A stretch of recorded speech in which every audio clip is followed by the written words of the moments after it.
Welcome back. In my previous video, I introduced Edwin Norris and his article published in the Journal of Royal Asiatic Society, suggesting Sumerian could be Tamil, but no researcher took that suggestion seriously speaking.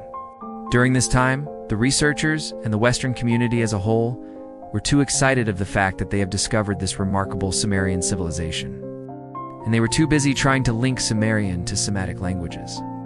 And in this euphoria, Edwin Norris's suggestion went unnoticed, rather was not taken seriously, not even by a single researcher. Eventually, his suggestion went into oblivion. The world had to wait for another 50 years before another researcher came on board and suggested the same thing. Sumerian could be Tamil. In this video, I will introduce that researcher, Professor H.R. Hall, and let's see what he has said about this Sumerian-Tamil link. H.R. Hall, a distinguished British archaeologist and scholar, was educated at Balliol College, Oxford, where he studied classics and ancient history, fellow of the British Academy. He was a key figure in the study of ancient Mesopotamia and Egypt. Hall proposed controversial theories, notably suggesting that Sumerians might have had cultural or linguistic links to the Tamils of South India. His work sparked debates about ancient migrations and cultural exchanges. Although his ideas were not universally accepted, they contributed to the development of archaeology and historical linguistics, shaping future research in these fields. Now I want to take you to his book, The Ancient History of the Near East, from the earliest times to the Battle of Salamis, pages 172 to 173. It's published in the year 1912. And let's see what he has to say about Sumerian and Tamil. These are his exact words. The ethnic type of the Sumerian, so strongly marked in their statues and reliefs, was so different from those of the races which surrounded them, as was their language from those of the Semites, Aryans, or others. They were decidedly Indian in type. The face type of the average Indian of today is no doubt much the same as that of his Dravidian race ancestors thousands of years ago.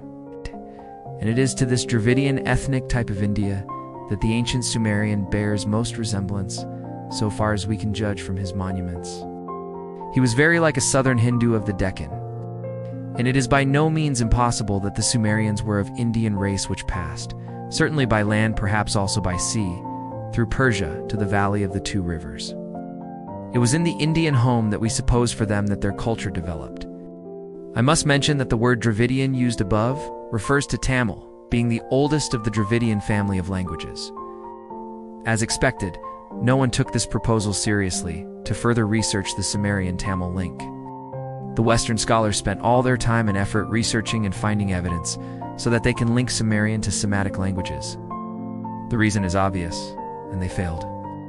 Finally, they admitted that Sumerian is not in any way linked or related to any Semitic language, dead or alive, and what they did next? Well, they conveniently classified Sumerian as a language isolate. Let me ask you something. Does it make sense, as a truth seeker, to believe that the first known human civilization, and the first civilization that came up with a writing system, has died a natural death without leaving any relatives behind in terms of language? I see two reasons why the Westerners classified Sumerian as a language isolate. First, at that time there was no Western Sumeriologist that also knew Tamil, with the exception of Edwin Norris and H.R. Hall. Secondly, there seemed to exist some kind of biasness among these Sumeriologists, all of them Westerners. They did not think the Tamils, whom they have colonized in Tamil Nadu, could be the founders of the human civilization.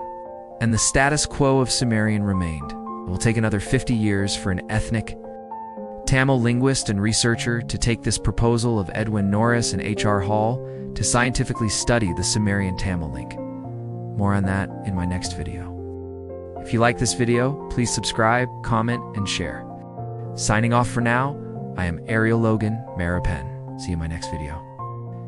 May the seeking for truth resonate in our souls.